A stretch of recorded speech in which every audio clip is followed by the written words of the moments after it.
Program Makan Bergizi Gratis, MBG, salah satu janji utama Presiden Prabowo Subianto, kini berada di tengah kontroversi yang memicu perdebatan sengit di kalangan publik. Di satu sisi, program ini dipuji karena dianggap mampu mengatasi masalah gizi anak-anak Indonesia, namun di sisi lain, sejumlah insiden dan kritik telah memunculkan pertanyaan mendasar. Apakah masyarakat lebih membutuhkan makan gizi gratis, atau justru pendidikan murah dan gratis yang lebih menyeluruh? Dengan anggaran yang mencapai puluhan triliun rupiah, publik menuntut kejelasan prioritas pemerintah di tengah tantangan ekonomi yang kian kompleks. Keberhasilan dan tantangan program MBG. Program MBG, yang resmi diluncurkan pada Januari 2025, awalnya mendapat sambutan positif. Hingga Mei 2025, program ini telah menjangkau lebih dari 3,4 juta anak di 38 provinsi, dengan target akhir mencapai 82,9 juta penerima hingga Desember 2025. Badan Gizi Nasional, BGN, melaporkan bahwa MBG telah membuka 3 juta lapangan kerja di sektor pangan, logistik, dan jasa pendukung, serta mendapat sorotan internasional. Perdana Menteri Australia Anthony Albanese pada 15 Mei 2025 memuji program ini sebagai upaya nation building yang patut dicontoh, sementara beberapa pemimpin dunia disebut ingin meniru langkah Indonesia. Namun, program ini tidak luput dari masalah. Pada 16 Mei 2025, media Jepang Asahi Shimbun menyoroti insiden keracunan massal yang melibatkan lebih dari 1.000 siswa, memicu kritik keras terhadap pengelolaan MBG. Prabowo sendiri pada 6 Mei 2025 mengakui adanya 200 kasus keracunan dari 3 juta penerima, atau sekitar 0,005%, yang disebabkan oleh tradisi makan menggunakan tangan dan ketidaksesuaian menu seperti susu yang sulit diterima siswa. Kepala BGN Dadan Hindayana menargetkan 0 insiden keracunan, namun hingga kini tantangan tersebut belum sepenuhnya teratasi. Selain itu, dugaan penggelapan dana oleh yayasan berinisial MBN di Jakarta Selatan pada April 2025 dan tunggakan pembayaran ke mitra dapur senilai 1 miliar rupiah telah memperkeruh citra program ini. Kritik publik dan prioritas yang dipertanyakan.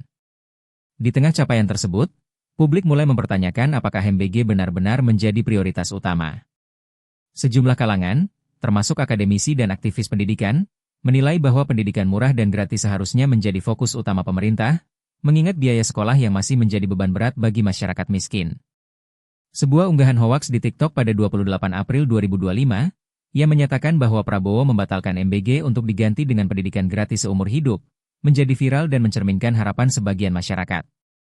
Meskipun hoaks tersebut telah dibantah, sentimen ini menunjukkan adanya keinginan kuat untuk prioritas pendidikan. Pengamat pendidikan dari Universitas Indonesia, Profesor Arif Rahman, pada 2 Juni 2025 menyatakan bahwa anggaran MBG yang mencapai 71 triliun rupiah seharusnya dialokasikan untuk memperluas akses pendidikan gratis, terutama di daerah terpencil.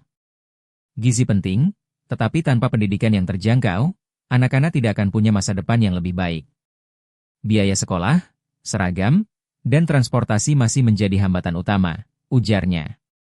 World Bank dan UNICEF juga telah lama menekankan bahwa investasi pada pendidikan memiliki dampak jangka panjang yang lebih besar dibandingkan program pemberian makan, meskipun keduanya saling melengkapi.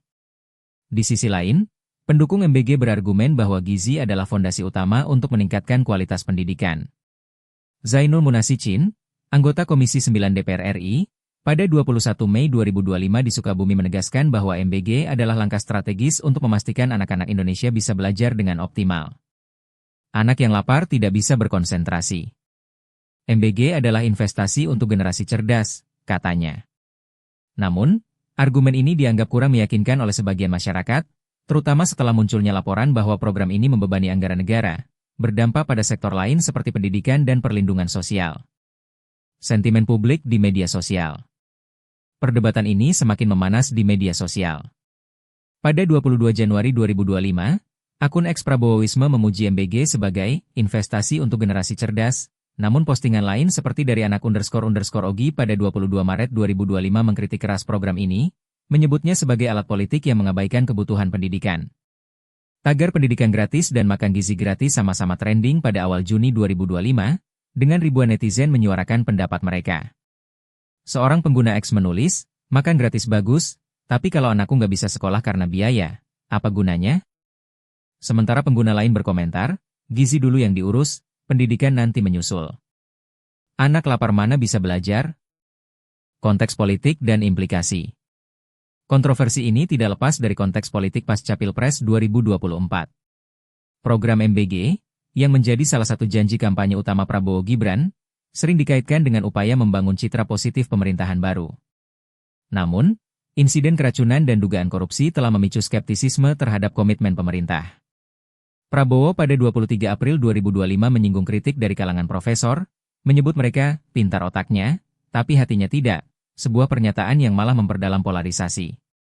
Beberapa pihak menduga bahwa fokus pada MBG sengaja dibesar-besarkan untuk mengalihkan perhatian dari isu lain, seperti kenaikan IHSG yang sempat menjadi sorotan pada Maret 2025.